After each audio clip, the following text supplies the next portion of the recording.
Yo, what's good though? Soul here and welcome back to my story mode. So, at this point in time, I'm sure I've put out maybe 1 or 2 videos already apologizing for my random disappearance. So, I'm just gonna say I'm sorry again just in case this one comes out first, because it has been a while since I've actually put out a little bit of a consistent stream of videos, and you know, that really sucks. However, the problem of me disappearing and you guys not having any clue as to my whereabouts should be rectified very soon, or has been rectified already. As of recently, my life outside of YouTube has been very occupied, so it did kind of bleed into my YouTube time. Heavily, I'm sure you've noticed. But long story short, that means nothing in the grand scheme of things. I've still got a lot of things planned for you guys, I'm still working on the secret project, and I've got another big project in the works that I'll advertise to you guys probably very soon. We'll play that one by ear. It may be announced on the Discord, but I'll definitely be announcing it here too, because that one's probably going to be really fun for a lot of you guys. Anyhow, I think it's about time we start getting into the brass tacks of things before I start spieling off like I usually do. So at this point in time, it's been a little while since we've received our last trailer for Pokemon Scarlet and Pokemon Violet. During my reaction to said trailer, I did say something that kind of set a couple of you guys off. I said, and I quote, "They didn't really give us a lot to work with." Now, in the grand scheme of things, that is most definitely an exaggeration. They did give us a lot of new info. We got a couple of new Pokemon confirmed for us. We know what our rival looks like now. We know that we have access to multiplayer. And now we know what the legendaries look like this time around. So please try not to get it twisted. I'm not saying that they gave us nothing, because that would be a disgusting understatement. However, you do have to consider that in between now and when these games were first announced, we got about 2 3-minute trailers. Between the amount of time that's passed since the games were announced and between the time that we have before the games come out, we are working with very little right now. But Soul, we know about everything now through leaks. It's been months. They've been sharing everything. Come on now. When have you ever seen me talk about leaks on this channel? Ever. Most of the time, I don't follow leaks, at least not on purpose, and if I do happen to see a leak, I only believe it based on the track record of that series or whatever that leak is based on. So there's a good chance that a majority of you probably know more about the game than I do, and you know what? That's perfectly fine. I just don't want to know about it until I hear it straight from the horse's mouth. Or maybe the ponytail's mouth. Anyway, you get you know what I'm saying.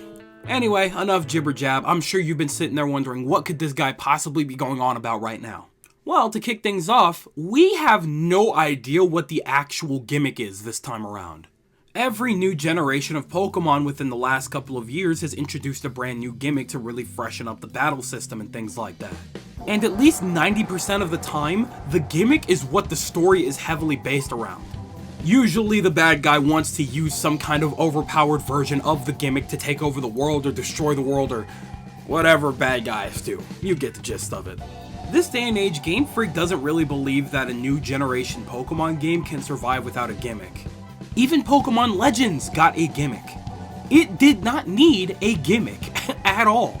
So if Pokemon Legends of all games got one, we can be damn sure that Pokemon Scarlet and Violet is going to get its own.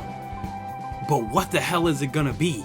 90% of the time that I've seen somebody try to guess what the next gimmick is gonna be regarding the next Pokemon game, they're usually pretty damn wrong. People have speculated things like dual type moves and fusion and stuff like that for years now, and yet, there's probably a huge reason as to why that hasn't happened yet. This time around, they seem to be really focused on the open world aspect, so if they're gonna be leaning towards that in the multiplayer, then sure. But I feel like there's gonna be something battle related. What that's gonna be, I could not give you the slightest idea. I really couldn't. I'm a very simple guy though. Personally, I'd be more than fine if they just brought back the strong and quick style from Pokemon Legends. If they touched up on it a bit, made it more balanced, I think we would have a really sick, easy gimmick on our hands. And I really don't think that that gimmick should just die alongside Pokemon Legends. It's a very good concept, and if tweaked up a little bit to make work for online battles, it would be superb. But whatever, if it doesn't come back, it's not the worst thing in the world to happen. Because trust me, there's plenty of that. I could pick and choose, but that would take all day. Anyway, let's move on. Now, one of the most alarming things to me that we don't know about yet is the story. Not even a lick of info. We don't even have a general idea of what the bad guy could look like. A lot of us came to the same conclusion that whatever was happening here, it was definitely based around a school of some sort. But even then, we still can't just put a nail in that because we don't know. All we know is that these characters wear uniforms, and we associate uniforms with school, but we could still very much be wrong about that. Hell, what if it's guild-based or something like that? What if all of these trainers are part of a guild or something? Honestly, that sounds actually really cool, and I bet you anything there's definitely a Pokemon fan game that has something like that, but we'll talk about that some other day. Now here's the thing. We usually don't know about the story until we're very close to the game's release anyway, and that's totally fine. I like to be as blind as possible when going into a game. However though, there's two very specific things that concern me, and we will definitely be talking more in depth about this in another video, but I'll give you the lowdown. For one thing, this is Pokemon's first ever truly open world game.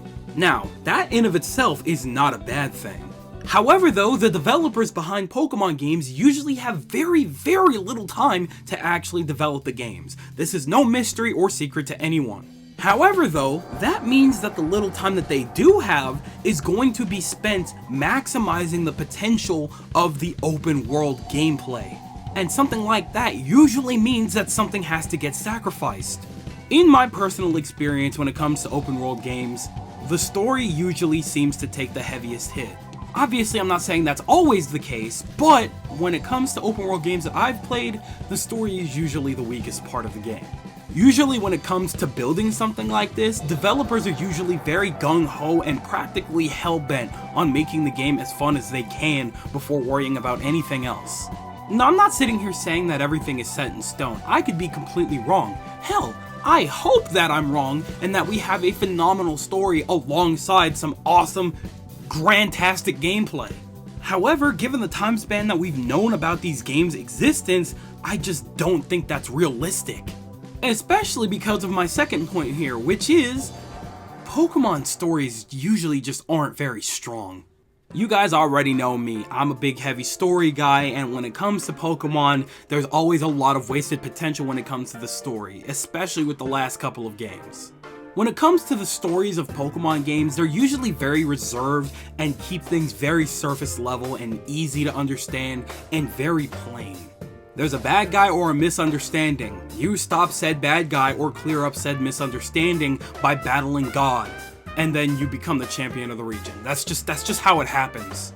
Now, there's really no reason for me to believe that the exact same thing isn't going to happen with these games right here. I would love to sit here and believe that they have some cool villains lined up for us, some awesome characters on our side, some great character development, but in reality, that's just not Pokemon. We're probably going to get to know our rival and some other characters, we're probably going to be journeying around with them for a majority of the game, then some story is going to get dropped on our heads at the last minute. Most likely us as the main character is just going to have to deal with said situation while everybody just stands on the sideline for some reason, and then we become champion and go on with our day. There's no reason for me to believe that that's not what's going to happen this time around too. If I'm wrong, awesome, great, we could have something phenomenal. But if I'm not wrong, I mean, I'm saying it here that I saw it coming. Now moving on from that, we've already kind of talked in depth about this already in a different video, but I'm just going to bring it up here solely because it's still just as important as everything else, and that's the online accessibility. Yeah, cool, we can play with 4 people at once, but what can we do together? What does that mean for us? With raid battling and stuff like that as an exclusive gimmick to Galar, and us having no clue with the gimmick this time around, we don't know what we're gonna be doing together. Oh, well, you can battle and trade each other. We've always been able to do that. What's new? What makes this so special? That we could just run around in the world together? That's not that important. Now, like I said, I already made an in-depth video on this very topic, so I don't want to spend too much time on this, but I would really like to know what the beauty of being able to play together is if we're only going to be doing the same exact thing that we've been doing for years. we need a little bit more than that, guys. Come on. Now, the next big thing is the gym and badge system this time around. With the last couple of generations of Pokemon, they have really tried to switch it up when it came to the gym system. 8th gen didn't even have our traditional Elite Four. On top of that, they actually had gym leaders participating for the possibility of becoming champion. And up until that point, something like that was unheard of, which is why it's actually extremely cool. Now, I'm not expecting them to get rid of the 8 gym badge system altogether. We've always had that. We're probably just gonna have something different that allows us to get the badges. But what is that? And then there's the championship system. Are we gonna go back to the traditional Elite 4? Are we gonna have an Elite 6 maybe? Are we going to go back to the tournament style, which is personally my favorite? The only thing that we know for sure when it comes to this is the fact that there is no set route when it comes to the progression system. We aren't set to a specific order of things, so we don't have to go to a gym, go do this event, then go to another gym, then maybe do an event, and then 2 more gyms. Either we choose to progress the story right off the bat, or we choose to progress our character and our stats and things like that right off the bat. But I can't help but wonder how that bleeds into each other. It just doesn't make sense. And that's what makes this all so enticing. If we're still sticking to the whole 8 gym badge situation, if we can go out of order, what does that mean for these gym leaders? Are they still going to be the same level no matter what? Or are they going to level up with us based on how far along we've gotten in the story? I can't help but think about that, you know? Anyhow, I think that we've already talked about the possibilities of the gym system this time around, so if you want to see my thoughts on that, video's up, but either way, very interesting concept of how we're going to go about this. Now, the last thing that I really wanted to talk about this time around was the traversal mechanics. This isn't something that I've heard anybody talk about actually, but it kind of concerned me because of Pokemon Legends. You see, Pokemon Legends was the closest that we've ever had to an ideal open world Pokemon game. Because of the time period that we were in, it wouldn't really make sense for the characters to have bikes or anything like that, and obviously it would just make more sense for them to work with Pokemon to traverse the world. And as we've already discussed in my review, which you should definitely check out if you haven't already, it made for a beautiful turnout. So now going back into a modern era with a Pokemon game that's actually open world, I can't help but be a little concerned. On one hand, I feel like it would be really boring if we just went back to bikes. I just have no interest in riding a bike in an open world game unless it was optional, of course, but not if it's the only other option. And then on the other hand, if we do get Pokemon that we're going to be able to ride, will we be able to ride specific Pokemon? Do we have to own those Pokemon? Or are we going back to a 7th gen situation where we call upon specific Pokemon to assist us? Obviously, if I had to be stuck with one or the other, it would be riding Pokemon. No contest. But at the same time, if not done carefully, it can be really messy, especially because of how we're going back to encounters now. I have a gut feeling that if we were to go back to rideable Pokemon like we had in Pokemon Legends, it's not going to be like jumping over Pokemon like we did with Weirdeer and stuff like that. I mean, hell, I could be wrong, but I just have a gut feeling that it's not going to work out that way.